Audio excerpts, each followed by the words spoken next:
Hello everyone, welcome to study Medha academy.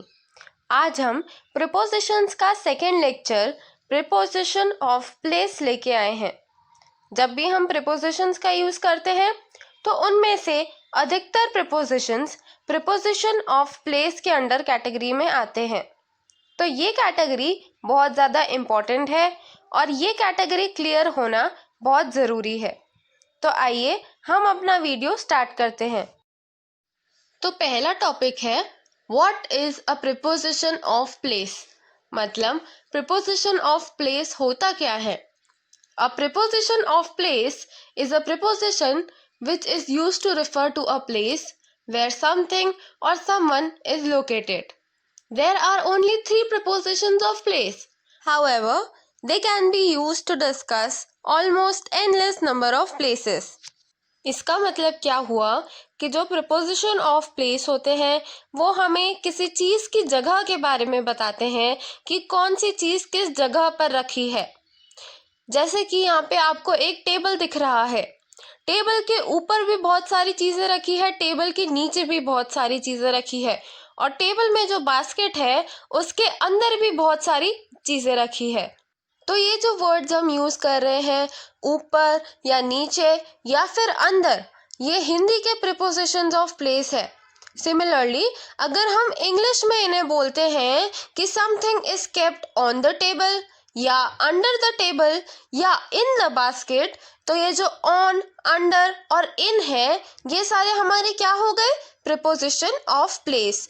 ये हमें place के बारे में बता रहे हैं कि टेबल के ऊपर कोई चीज़ रखी है या नीचे या फिर बास्केट के अंदर कोई चीज़ रखी है। तो इसीलिए ये सारे हैं हमारे प्रीपोजिशन ऑफ प्लेस। हालांकि यहाँ पे 3 ही प्रीपोजिशंस होते हैं प्रीपोजिशन ऑफ प्लेस, पर वो 3 चीज़ों को ही हम एंडलेस तरीकों से यूज़ कर सकते हैं और ऑलमोस्ट हर जगह हम 3 प्रीपोजिशन से ही बता सकते हैं। तो ये तो हो गई बात कि प्रीपोजिशन ऑफ प्लेस होते क्या है। अब हम ये देखते हैं कि हमें उनकी ज़रूरत क्यों पड़ी, प्रीपोजिशन ऑफ प्लेसेस की ज़रूरत हमें क्यों पड़ी, ये देखते हैं। Prepositions of place allow you to be very specific when talking about where action takes place in stories or when discussing important details of communication purposes. मतलब हमें जो प्रीपोजिशन ऑफ प्लेस है वो हमारे वर्ड्स को, हमारे सेंटेंस को और हमारी स्टोरीज को बहुत एक्यूरेट बना देते हैं, स्पेसिफिकली बता देते हैं कि कौन सी चीज़ या कौन सा एक्शन किस प्लेस पे हो रहा है या कौन सी चीज़ किस चीज़ के ऊपर रखी है या उसकी एग्जैक्ट लोकेशन बताते हैं और एक्यूरेसी प्रोवाइड करते हैं हमारे सेंटेंस में। इसीलिए हम प्रीपोजिशन ऑफ प्लेसेस को यूज़ करते हैं। अब हम आते हैं कॉमन प्रीपोजिशन ऑफ प्लेस पे।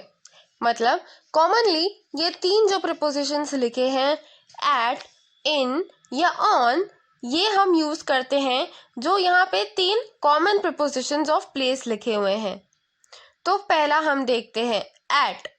अ preposition of place is used to discuss a certain point. मतलब ये प्रीपोजिशन ऑफ प्लेस है जो एक सर्टेन पॉइंट पे कुछ चीज़ डिस्कस करने के लिए यूज़ हो रहा है।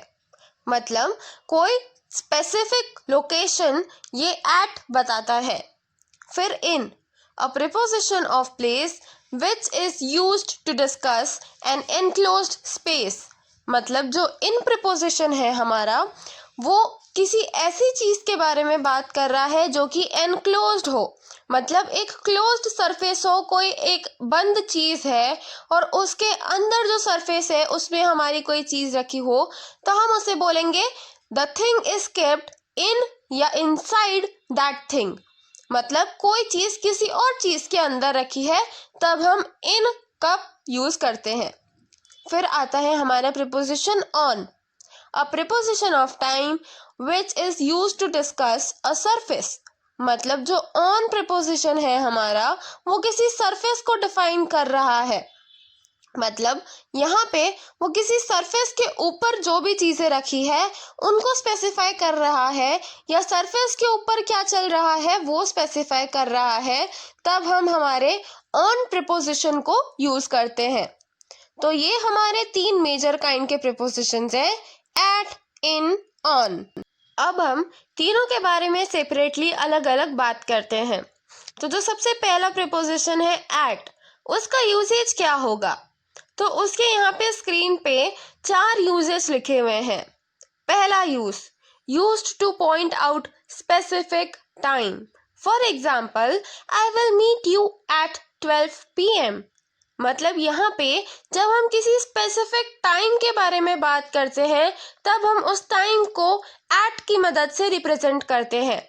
जैसे इस एग्जाम्पल में किया है, मैं तुमसे 12 बजे मिलूंगा, तो हमने एट 12 PM लिख के उस टाइम को स्पेसिफाई किया है। Second use, used to indicate a place. There is a party at the club house. यहाँ पे किसी प्लेस को इंडिकेट करा जा रहा है और वो प्लेस क्या है? Club house, at the club house. अब हम थर्ड यूजेज देखते हैं। थर्ड यूजेज है used to indicate an email address. मतलब ईमेल एड्रेस को आइडेंटिफाई करने के लिए या इंडिकेट करने के लिए भी हम एट का यूज करते हैं। Please email me at abc@edfg.com। मतलब ईमेल एड्रेस को भी हम एट से आइडेंटिफाई करवा रहे हैं, एट से इंडिकेट करवा रहे हैं। अब next use, used to indicate an activity. मतलब किसी एक्टिविटी को आइडेंटिफाई या इंडिकेट करने के लिए। फॉर एग्जाम्पल, यहाँ लिखा है ही लाव्ड एट माई एक्टिंग। मतलब हमने ये जो एक्टिंग एक्शन है, एक एक्टिविटी है, उसको हमने एट से इंडिकेट करा है। ही लाव्ड एट माई एक्टिंग। किस पे हंसा? Eight acting. अब हम नेक्स्ट टॉपिक देखते हैं जो है हमारा प्रीपोजिशन ऑन। मतलब ऑन प्रीपोजिशन को हम कैसे यूज कर सकते हैं? Used to express a surface of something. I put an egg on the kitchen table. मतलब यहाँ पे किसी सरफेस के ऊपर जब हम किसी चीज़ को रख रहे हैं तब हम ऑन की मदद से उस चीज़ को एक्सप्रेस कर रहे हैं। जैसे कि यहाँ पे एग को टेबल के ऊपर रखा है, इसीलिए हम यहाँ पे ऑन वर्ड यूज कर रहे हैं। फिर use to specify days and dates. मतलब किसी डेज या डेट्स को स्पेसिफाई करने के लिए भी हम ऑन का यूज करते हैं। For example, the garbage truck comes on Wednesdays. मतलब जो ट्रक है वो वेंसडेज को आती है। यहाँ पे हम एक डे मतलब वेंसडे इसको स्पेसिफाई कर रहे हैं, तब भी हम ऑन प्रीपोजिशन का यूज कर रहे हैं।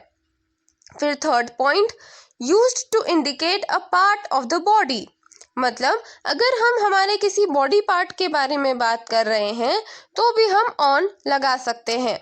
For example, the stick hit me on my shoulder. यहाँ पे हमने शोल्डर को इंडिकेट करते हुए प्रीपोजिशन ऑन का यूज करा है। और अब आता है नेक्स्ट यूज जो कि है used to indicate a device or machine such as a phone or computer. For example, he is on the phone right now. मतलब अगर कोई फ़ोन पे होता है या किसी डिवाइस पे या मशीन पे होता है तब भी हम ऑन प्रीपोजिशन का यूज़ करते हैं, जैसे कि इस सेंटेंस में he is on the phone में हमने करा। अब आते हैं हम हमारे नेक्स्ट प्रीपोजिशन पे जो कि है इन, इन। तो जैसे हमने बात करी थी कि इन मतलब किसी एनक्लोज्ड सरफेस के अंदर कब जब कोई चीज़ रखी जाती है तब हम उसे बोलते हैं इन द बास्केट या इन दैट थिंग। तो अब यहाँ पे इसका यूज देख लेते हैं। पहला यूज है used for unspecific times during a day, month, season और year. She always reads the newspapers in the morning. मतलब यहाँ पे एक अनस्पेसिफाइड टाइम ड्यूरेशन को जब हम डिनोट करते हैं तब हम इन प्रीपोजिशन का यूजेज करते हैं। For example, in the morning, यहाँ पे हमने एग्जाम्पल में यूज करके आपको बताया है कि वो सुबह न्यूज़पेपर पढ़ती है। उसको जब हम इंग्लिश में बोलते हैं तब हम इन प्रीपोजिशन की मदद से ये सेंटेंस कन्वे करते हैं। अब next use to indicate a location or place.